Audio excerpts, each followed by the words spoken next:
यहाँ अपनी चर्चा 14 गुण स्थानों की चल रही थी। तो कल हमने देखा चौथे गुण स्थान से मोक्ष मार्ग का प्रारंभ होता है, जिसको कहते हैं असंयत सम्यक दृष्टि। फिर उसके बाद जब अनुव्रत ग्रहण होते हैं, देश संयम एक देश शुद्धि व्यक्त होती है, अप्रत्याख्यानावरणी कषाय का अभाव हो जाता है, तो वो गुण स्थान है देश विरत। फिर उसके बाद जब मुनि दशा होती है, 28 मूल गुणों की प्रतिज्ञा लेते हैं, 5 पापों का सर्वथा त्याग करते हैं, 5 पापों का सर्वथा त्याग करते हैं, परिग्रह का पूरी तरह त्याग करते हैं। कहते तिल तुष मात्र संग नहीं जिनके। तो अब जो प्रतिज्ञा ली उसको मरने की कीमत पर भी नहीं छोड़ते। और ये हमें और आपको भी सीखना चाहिए कि जब प्रतिज्ञा लें तो सोच समझकर प्रतिज्ञा लेनी चाहिए, कि आगे का विचार करके भी। और प्रतिज्ञा लेने के बाद चाहे प्राणों का अंत हो जाए तो भी प्रतिज्ञा के प्रति निरादर भाव, शिथिलता नहीं होनी चाहिए। तो हमने बताया था जिन धर्म में प्रतिज्ञा ना लेने का तो दंड है नहीं, लेकिन प्रतिज्ञा लेकर भंग करना वो महापाप का कारण है। तो उसी प्रकार जैसे मानो आपने उपवास की प्रतिज्ञा ली, उपवास खाए तो आप पापी हो, ठीक है। और आपने उपवास की प्रतिज्ञा नहीं ली, लेकिन आपने 2 बार नहीं खाकर 1 बार खाया, तो आप प्रशंसा के पात्र हो। समझ में आया? तो जिस समय प्रतिज्ञा लेते हैं उस समय सब विचार करना चाहिए, उसके स्वरूप को समझना चाहिए। तो ये बताया था कि पहले बुद्धि पूर्वक बाहर में 5 महाव्रतों का ग्रहण होता है, परिग्रह का त्याग होता है। आवाज आ रही है आपको? हाँ जी भैया, आ रही है। ठीक है। परिग्रह का त्याग होता है। उसके बाद जब ध्यान में लीन होते हैं, तो अगर उन मुनिराज के मान लो 5वां गुण स्थान है या चौथा है या पहला है, जो भी हो, तो वो सीधा 7वें गुण स्थान में पहुंचते हैं। कहाँ पहुंचते हैं? 7वें गुण स्थान में। और फिर जब उपयोग बाहर आता है ध्यान से, तब उनके 6ठा गुण स्थान होता है। 6ठे गुण स्थान में संजुलन कषाय का उदय तीव्र होने से वहां प्रमाद कहा, और 7वां और उससे ऊपर मंद प्रमाद होने से उनको कहा अप्रमत्त। क्योंकि संजुलन कषाय के मंद उदय में वो प्रमाद नहीं होता। तो मुनिराज कौन से गुण स्थान से प्रारंभ हो जाते हैं? 6ठे गुण स्थान से लेकर ऊपर के गुण स्थान मुनि दशा के गुण स्थान है। और 13वां 14वां सकल परमात्मा के गुण स्थान है। सकल परमात्मा माने शरीर सहित, कल माने शरीर, ठीक है। और गुण स्थानों के पार सिद्ध भगवान होते हैं, ठीक है। अब इसके बाद 3 गुण स्थान है, 8वां 9वां 10वां। अब जिन मुनिराज को मुक्ति को प्राप्त करना है, वो चारित्र की विशुद्धि के लिए श्रेणी चढ़ते हैं। तो श्रेणी के गुण स्थान 8वें गुण स्थान से प्रारंभ होते हैं। जो हमने 3 करण परिणाम पढ़े थे ना, सम्यक दर्शन से पहले जो 5 लब्धियां होती हैं, उनमें एक करण लब्धि है। उसी प्रकार जब चारित्र का इन्होंने चारित्र मोहनीय कर्म का अभाव करना हो, तो उसके लिए भी 3 करण परिणाम होते हैं। उन गुण स्थानों के नाम है अपूर्व करण। अब अधा प्रवृत्त करण क्या होता है कि ये जो अप्रमत्त संयत गुण स्थान है, इसी में अधा प्रवृत्त करण रूप दशा होती है।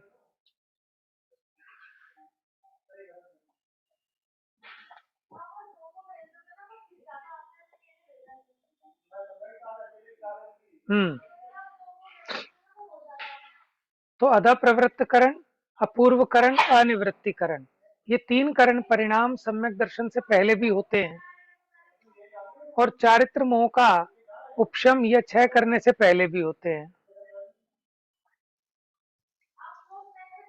तो अप्रमत्त संयत में अदा प्रवृत्त करण, फिर उसके बाद अपूर्व करण गुणस्थान है एक सेपरेट, फिर अनिवृत्तिकरण परिणाम, ये मुनि दशा में ही होते हैं। उसके बाद सूक्ष्म सांप्राय, सूक्ष्म माने बहुत हल्की, सांप्राय माने कषाय। 10वें गुण स्थान में कषाय बहुत हल्की रह जाती है। फिर 10वें गुण स्थान के अंत में ये जो सूक्ष्म कषाय थी इसका अभाव हो जाता है। तो इसका अभाव होने पर दो दशा बनती हैं। अगर वो चारित्र मोहनीय कर्म को उपशम करते हुए आ रहे हैं तो उनको होगा 10वें से सीधा ये 12वां गुण स्थान क्षीण मोह। और अगर वो उसको दबाते हुए आ रहे हैं, चारित्र मोहनीय की प्रकृतियों का उपशम करते हुए आ रहे हैं, तो उनको गुणस्थान होगा 11वां उपशांत मोह। लेकिन उपशांत मोह गुण स्थान से नियम से जीव नीचे गिरता है, क्योंकि यहाँ जो है सत्ता में दबा के आ रहा था, चारित्र मोहनीय का उपशम करके आ रहा था। तो इसका काल पूरा होने पर चारित्र मोहनीय प्रकृति का उदय आता है और वो मुनिराज 11वें गुण स्थान से वापस 10वें, 9वें, 8वें, 7वें, 6ठे में जाकर रुकते हैं। फिर पुनः पुरुषार्थ करते हैं, फिर दोबारा उपशम श्रेणी चढ़े या छपक श्रेणी चढ़े। जब छपक श्रेणी चढ़ेंगे तो बाकी जितने भी चारित्र मोहनीय की प्रकृतियां थी उनका क्षय करते हुए चलेंगे तो क्षीण मोह में आ जाएंगे।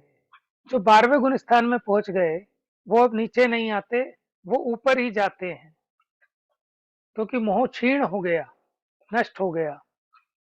फिर क्षीण मोह गुण स्थान के अंत में ज्ञानावर्णी, दर्शनावर्णी और अंतराय, मोहनीय का अभाव हो गया 10वें के अंत में, तो 12वां गुण स्थान हुआ या 11वां हुआ। और 12वें गुण स्थान के अंत में दर्शनावर्णी, ज्ञानावर्णी और अंतराय, इन तीन कर्मों का अभाव हो गया। तो 4 घातीय कर्म होते हैं, दर्शनावरण, ज्ञानावरण, मोहनीय और अंतराय। इन 4 घातीय कर्मों का अभाव होने पर केवल ज्ञान प्रकट होता है, अरहंत दशा प्रकट होती है, अनंत चतुष्टय प्रकट हो जाते हैं। तो वो अरहंत परमात्मा 13वें गुण स्थान में संयोग यानी मन वचन काय की जो आत्म प्रदेशों की चंचलता रूप योग है उससे सहित है, केवली इंद्रियों की अपेक्षा से रहित, असहाय माने जिसे इंद्रियों की सहायता की जरूरत नहीं है। अब अरहंत दशा होने पर वो भगवान बिना इंद्रियों के डायरेक्ट अपने आत्म प्रदेशों से जानते हैं।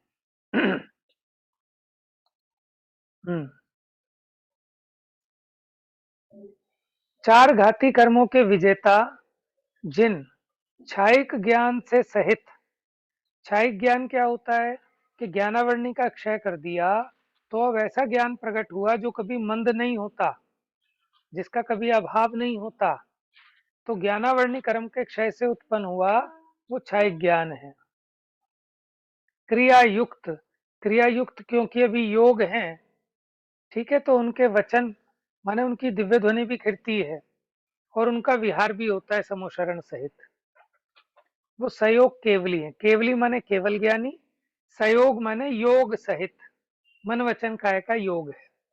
अब 14वें गुण स्थान में क्या होता है कि हैं तो अरहंत, लेकिन अब मन वचन काय का योग समाप्त हो गया तो कहलाते हैं अयोग केवली। ये 14 गुण स्थानों का शब्दार्थ है। अब इनका स्वरूप कहते हैं, चलिए स्वरूप पढ़ते हैं। मिथ्यात्व गुण स्थान क्या है, कौन पढ़ेंगे? भैया मैं हाँ पढ़ो, तुम्हारा नंबर नहीं आया बहुत दिनों से, पढ़िए। दर्शन के कर्म की मिथ्यात्व नामक प्रकृति के उदय में जीव को अतत्व शतान रूप मिथ्यात्व होता है। उसके एकांत विपरीत विनय संशय अज्ञान ये 5 भेद हैं।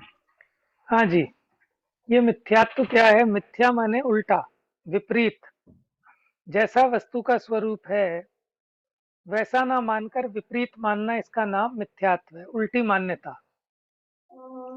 तो दर्शन मोहनीय कर्म के उदय में दर्शन मोहनीय की 3 प्रकृतियां थी, उसमें से एक मिथ्यात्व प्रकृति है।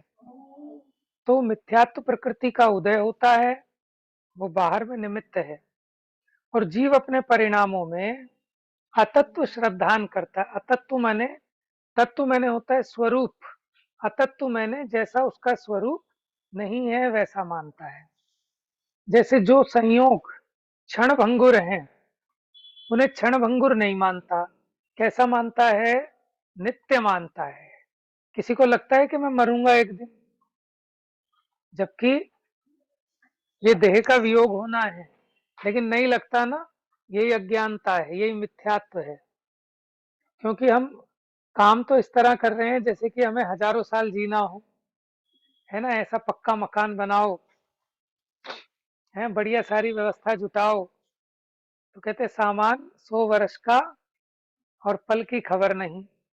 तो इससे पता लगता है कि हमें लगता ही नहीं है कि देह का संयोग क्षण भंगुर है। तो संयोग क्षण भंगुर है, ये है तत्व। और इन संयोगों को क्या मानता है कि हमेशा बने रहेंगे, ये हो गया अतत्व। देह और आत्मा दो अलग अलग हैं, लेकिन ये देह और आत्मा को एक मानता है, ये अतत्व है। 5 इंद्रिय के विषयों में से सुख नहीं आता, ये है तत्व। लेकिन इसको क्या लगता है कि 5 इंद्रिय के विषयों में से सुख आता है, ये हो गया अतत्व। तत्व माने तस्य भावस तत्वम, जो वस्तु जैसी है उसका जो भाव है, स्वभाव है, उसे कहते हैं तत्व। ठीक है, लेकिन उसका जो भाव नहीं है उसे कहते हैं अतत्व। जैसे जिसको बुखार चढ़ा हो तो उसको मीठा दूध भी कैसा लगता है? कड़वा लगता है। ठीक है, और जैसे वो कहते हैं कि उसको, किसी को अगर सांप ने डस लिया हो तो उसे कड़वा नीम भी मीठा लगता है। ज्यों भुजंग के डसे रुचि रुचि नीम चबाए, तो उसी प्रकार ये जीव को मिथ्यात्व रूपी जहर चढ़ा है, इसलिए इसको जो हितकारी हैं वो लगते हैं अहितकारी, जो मधुर हैं वो लगते हैं कड़वे, और जो कड़वे हैं वो लगते हैं मधुर। मुनिराज ने जिन चीजों को बुरा समझकर छोड़ा, हम उन चीजों के पीछे दौड़ रहे हैं, झपट्टे मार रहे हैं। और मुनिराज ने जिसको ग्रहण किया, त्याग को, तपस्या को, ठीक है, दिगंबर दशा को, जंगल को, सर्दी गर्मी बरसात की परिशाहों को, हमें क्या लगती हैं? वो बुरी लगती हैं। समझ में आया? तो अतत्व श्रद्धान माने जैसा वस्तु का स्वरूप नहीं है, श्रद्धान माने मान्यता, भरोसा, प्रतीति कि ऐसा ही है, इसको कहते हैं प्रतीति, श्रद्धान, मान्यता। तो ऐसी उल्टी मान्यता रूप मिथ्यात्व होता है। अब वो मिथ्यात्व 5 प्रकार के भेद हैं उसके। एकांत, जैसे वस्तु नित्य स्वरूप भी है और अनित्य स्वरूप भी है, लेकिन उसको एकांत, जैसे बौद्ध मत वाले वस्तु को सर्वथा क्षणिक मानते हैं, ऐसे एकांत से वस्तु को सर्वथा क्षणिक मानना, ये एकांत मिथ्यात्व। उसी प्रकार माने वस्तु में जो परस्पर विरुद्ध प्रतीत होने वाले धर्म युगल हैं, उन सबको स्वीकार ना करके हठाग्रह पूर्वक किसी एक को ही मानना, बाकी धर्मों को नहीं मानना। धर्म का मतलब मत नहीं, वस्तु में जो अनेक प्रकार की योग्यताएं हैं उन सभी योग्यताओं को न स्वीकार करके किसी एक योग्यता को ही स्वीकार करना, वो कहलाता है एकांत। ठीक है, जैसे मान लो मैं मामा भी हूं और मैं भांजा भी हूं, तो मेरे में दोनों धर्म एक साथ रहते हैं ना। मैं अपने भांजे की अपेक्षा मामा हूं और अपने मामा की अपेक्षा भांजा हूं। ठीक है, लेकिन अगर कोई हठ पूर्वक ये कहे कि नहीं मैं मामा ही हूं, मैं भांजा नहीं हूं, या कोई ये कहे कि नहीं नहीं मैं भांजा ही हूं, मामा नहीं हूं, तो ये क्या हो जाएगा? ये एकांत हो जाएगा। वस्तु में रहने वाले जो धर्म युगल हैं उनको स्वीकार ना करके किसी एक धर्म का एकांत करना, इसको कहते हैं एकांत मिथ्यात्व। जैसे बौद्धमती, सांख्यमती, ठीक है। कोई सर्वथा नित्य मानता है वस्तु को, कोई सर्वथा अनित्य मानता है। विपरीत, विपरीत मिथ्यात्व क्या है? कि जैसा वस्तु का स्वरूप है उससे बिल्कुल उल्टा मानना, वो है विपरीत। विपरीत वाले कौन होते हैं? एकांत, देखो इनके ना वो नाम आए गोमट सार जी में। एकांती में कहा बौद्धमती को। अच्छा, जैसे ब्राह्मणिक है, वो क्या मानते हैं? हिंसा में धर्म मानते हैं कि बलि दो, भैंसे की बलि दो, उसमें यज्ञ में अश्वमेध यज्ञ करो तो उससे धर्म होगा। तो हिंसा से धर्म मानना ये विपरीत मिथ्यात्व हो गया।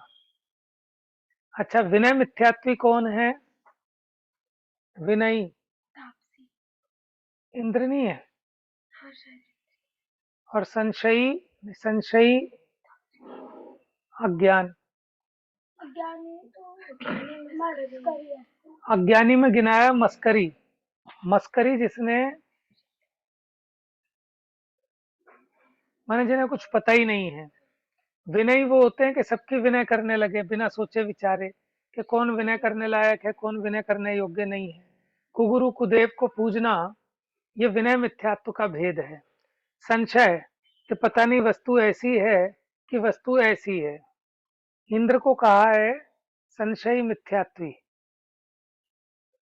इंद्र कौन सा? कोई एक गुरु हुए हैं, उनका नाम था इंद्र। तो संशय माने क्या होता है? पता नहीं वस्तु नित्य है कि अनित्य है। ऐसा दो रूप, दो कोटि को स्पर्श करता हुआ अनिर्णय रूप जो संशय, संशय रूप ज्ञान।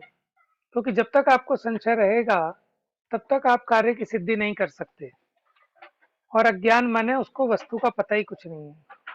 तो इस प्रकार मिथ्यात्व के 5 भेद हैं। देखिए, जीव आदि पदार्थ सर्वथा सत स्वरूप ही हैं, असत रूप ही हैं, सर्वथा एक ही हैं, सर्वथा अनेक ही हैं इत्यादि रूप में दूसरे प्रतिपक्षी भाव की अपेक्षा रहित इन्हें सर्वथा एकांत रूप ही मानना एकांत मिथ्यात्व है। तो एकांत मिथ्यात्व क्या है?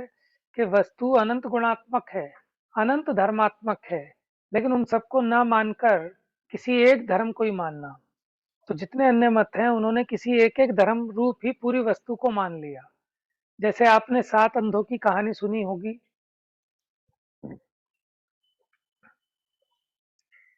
कि 7 अंधे थे। अब वो हाथी को देखने लगे, हाथी कैसा है। तो कैसे देखने लगे? एक ने ऐसे हाथी के पैरों को छुआ और उसने कहा भैया मुझे समझ में आ गया हाथी कैसा होता है। तो उसने कहा हाथी खंबे जैसा होता है। एक ने कान पकड़ लिए और उसने कहा कि हाथी सूप जैसा होता है। सूप समझते हैं आप? अथवा पंखे जैसा, वो जो हाथ से झलने वाला बीजना होता है, पंखा। एक ने उसकी पूंछ पकड़ ली तो उसने कहा झाड़ू जैसा होता है। एक ने पेट पकड़ लिया तो उसने कहा ढोल जैसा होता है। अब आप ये बताओ, जो कह रहा है कि हाथी ढोल जैसा है, क्या वो सही कह रहा है या नहीं? सही कह रहा है भैया। एक कैसे? तरीके से सही हो सकता है एक तरीके भैया, से। ढोल जैसा। हाँ एक एक, तरीके से एक। हाँ वेरी गुड। जैसे, अपेक्षा से सही है। Very good. हाँ, ये बात तो हम भी मान रहे हैं कि अगर वो कहे कि पेट की अपेक्षा ढोल जैसा है तब तो ठीक है। लेकिन वो क्या मान बैठा कि हाथी माने कैसा? ढोल जैसा। तो ये गलत है, उसने एकांत कर दिया ना। उसने हाथी को सर्वथा ढोल जैसा मान लिया, इसका निषेध है। अच्छा, दूसरा फिर लड़ेगा, कहेगा नहीं ढोल जैसा नहीं होता, हाथी तो खंबे जैसा होता है। उसने भी एकांत माना तो वो भी गलत। जिसने कहा झाड़ू जैसा होता है तो वो भी गलत। कुछ अब ये सही कैसे पूछ, होगा? उसकी पूंछ झाड़ू जैसी होती है, उसकी हाइट खंबे जैसी होती है, पेट अपेक्षा ढोल के जैसा हिसाब होता से है। तो भैया सभी सही अपेक्षा के है। हिसाब से। हाँ। अच्छा, एक करें, अगर ये सारे आपस में दोस्ती कर लें और आपस में मिलके कहें कि हाथी खंबे जैसा भी होता है, हाथी ढोल जैसा भी होता है, हाथी झाड़ू जैसा भी होता है, हाथी पंखे जैसा भी होता है, तब तो ठीक हो जाएंगे ना? तब ठीक हो जाएंगे? बताइए। नहीं नहीं नहीं हो सकते, नहीं, क्यों? किसी अपेक्षा से होएगा, वैसे नहीं होता। हाँ, अब आप सोचो, जहाँ सूंड है उसी को तो, माने जहाँ पूंछ है उसी को तो झाड़ू की अपेक्षा झाड़ू जैसा मानना है। अब वो पूरा हाथी झाड़ू जैसा भी मान ले, पूरा हाथी ढोल जैसा भी मान ले, पूरा हाथी खंबे जैसा भी मान ले, कैसे पॉसिबल है? ठीक है ना? इसी प्रकार यहाँ वस्तु के संदर्भ में समझना कि वस्तु नित्य भी है और अनित्य भी है, एक भी है और अनेक भी है। लेकिन अगर वो उसे सर्वथा ही एक रूप भी मान ले और सर्वथा ही अनेक रूप भी, सर्वथा नित्य सर्वथा अनित्य, तो ऐसे बात नहीं बनती। अपेक्षा से स्वीकार करना पड़ेगा, जिस अपेक्षा जो धर्म है उस अपेक्षा वो मानना पड़ेगा। ठीक है, बाकी ये गूढ़ विषय है। अनेकांत और स्यादवाद का जब कभी विषय आएगा तो फिर उस पर और अधिक चर्चा करेंगे। तो ये जो 7 अंधों का उदाहरण है, ये बहुत काम का है और इससे आप समझ सकते हैं कि वस्तु का स्वरूप कैसा है। तो जितने भी मत हैं दुनिया में, वो सब उन्हें के कंधे की भांति हैं कि जिन्हें दिख कुछ नहीं रहा, जो हाथ लगा वैसा पूरी वस्तु को मान लिया। ठीक है, पैर की अपेक्षा माने खंबे जैसा तो कोई आपत्ति नहीं है। और फिर क्या कहते हैं कि नहीं नहीं, जो सब धर्म कह रहे हैं उन सब धर्मों को मिला दो तो सही हो जाएगा, कि ऐसे सही नहीं होगा। 2 झूठे मिला दो तो सच हो जाएगा, कि 2 झूठ को मिलाकर डबल झूठा हो जाएगा। ठीक है ना? भैया हाँ जी। हाँ जी। आज पहली बार मुझे वो 7 अंधों का उदाहरण समझ में आया है। कितनी बार क्या पढ़ा बात सुना कर है, रहे हो? पर आपकी व्याख्या से आज समझ में आया है। नहीं नहीं, ऐसा नहीं है। नहीं आपने विचार नहीं किया होगा, विचार ही आज किया होगा ढंग से। तो आप ये देखो, दूसरा एकांत ऐसा खड़ा हो जाता है, बड़े बड़े नेता आते हैं मंचों पर और कहते हैं कि वो आपस में सब मिल जाएं और सब मिला लें तो सही हो जाएगा। ऐसे ही लोग कहते हैं कि सारे धर्मों को आपस में मिला लो तो सही हो जाएगा। ऐसा नहीं होगा। वो सब एकांत एकांत मिलाकर अनेकांत नहीं बनता। जिस अपेक्षा जैसा है वैसा स्वीकार करोगे तब बनेगा। ठीक है? नहीं तो सूंड की जगह पूंछ, पेट की जगह टांग, टांग की जगह पेट, ऐसे भी अगर अपेक्षा लगा लगा कर भी गड़बड़ करो तो भी बात नहीं बनेगी। ठीक है? तो जिन लोगों को समझ में नहीं आता वो अनेकांत को बहुत हल्का समझते हैं और ऐसे सोचते हैं कि बस ऐसी सब मिला दो, ऐसा भी है ऐसा भी है ऐसा भी है ऐसा भी है। ऐसे ऐसा भी कहने से अनेकांत नहीं होता। उसको अपेक्षा को समझना पड़ेगा, किस तरीके से, किस अपेक्षा से। ठीक है? और ये अपेक्षाएं ज्ञान में होती हैं। तो हाथी पे तो समझ में आया, अब ऐसे ही आत्मा पे भी समझना। ठीक है ना? आत्मा शुद्ध है तो कैसे, अशुद्ध है तो कैसे, एक है तो कैसे, अनेक है तो कैसे, नित्य है तो कैसे, अनित्य है तो कैसे। इसकी चर्चा हमने समय सार के अंत में ली थी, समय सार परिशिष्ट में। चलिए, हाँ, तो पर ऐसे भैया दूसरे। एक बात, तो हाँ ये जी। उन अंधों को तो फिर कभी समझ में ही नहीं आ सकता हाथी कैसा है। नहीं उन्हें कैसे समझ में, समझ में? उन्हें कैसे समझ में आएगा? उस अंधे ने सिर्फ पैर को ही हाथ लगाया था। अब कोई आंख वाला जाए और उसको टच करवा के दिखाए कि देखो भैया अब बताओ कैसा है, तो वो कहेगा तो ढोल जैसा है, कि हाँ ये इसका पेट है। अब उसको अंश अंश करके समझाया जाएगा। प्रॉब्लम क्या थी कि पहले उसने एक अंश को देखा, जाना और उसे सर्वांश रूप ग्रहण कर लिया। ये गड़बड़ थी। जब उसे उसके एक एक अंश करके दिखाए जाएंगे कि यहाँ टच कर दे कि पैर हैं, तो समझ गया कि पैर खंबे जैसे हैं। अब ये पेट टच कराया कि देखिए इसका पेट है, तो समझ गया कि पेट ढोल जैसा है। अब ये टच कर कि कान है, कि हाँ कान सूप जैसे हैं, तो कान की अपेक्षा सूप है। अब उसके माइंड में क्लियर पिक्चर बनेगी। ठीक है ना? अपेक्षा बतानी पड़ेगी साथ साथ। उसी मतलब प्रकार सातों को सारी चीजें बतानी पड़ेंगी। हाँ, बताने पड़ेंगे। तो वो समझेंगे। हाँ जी, तभी समझेंगे वो। तो क्या हुआ कि अंश को अंश रूप ग्रहण करना, अंश को सर्वांश मान लोगे तो एकांत हो जाएगा। जो अंश की अपेक्षा था उसने पूरी वस्तु को ही वैसा समझ लिया। खंबे के समान सिर्फ पैरों की अपेक्षा था, लेकिन उसने पूरे हाथी को खंबे के समान समझ लिया, इसलिए वो मिथ्या हो गया। तो ये हो गया आपका एकांत मिथ्यात्व। लेकिन ये रहस्य समझ में नहीं आता लोगों को, इसलिए वो हमारे स्यादवाद को कहते हैं, ये शायदवाद है। जो वो हुए ना जगत गुरु कौन, शंकराचार्य उन्होंने मखौल उड़ाया स्यादवाद का। वो कहते हैं शायदवाद है, शायदवाद या संशयवाद है। वो कहते हैं ऐसा भी है, ऐसा भी है, उनको कुछ पता ही नहीं है। तो हम जो कहते हैं ऐसा भी है, ऐसा भी है, ये शायद की अपेक्षा नहीं है। जिस अपेक्षा जैसा है उसका हमें बराबर निर्णय है। समझ में आया? तो सामने वाले को लगेगा ही, आप कहोगे साहब शुद्ध भी है, अशुद्ध भी है। तो शायद शुद्ध है, शायद अशुद्ध है, ऐसा नहीं। कि जिस अपेक्षा, देखो कीचड़ में जो सोना गिरा, सोने की अंगूठी कीचड़ में गिर गई, अब बताओ वो सोने की अंगूठी शुद्ध है कि अशुद्ध है? शुद्ध भी है और अशुद्ध भी है, किसी अपेक्षा से कीचड़ में पड़ी है इसलिए हाँ, अशुद्ध सोने है, की अपेक्षा लेकिन शुद्ध उसमें है, कीचड़ लिपट नहीं कीचड़ की गई अपेक्षा इसलिए वो शुद्ध शुद्ध है। है। अब देखो अगर सोने के समीप जाकर देखो, सोना तो सोना ही रहा।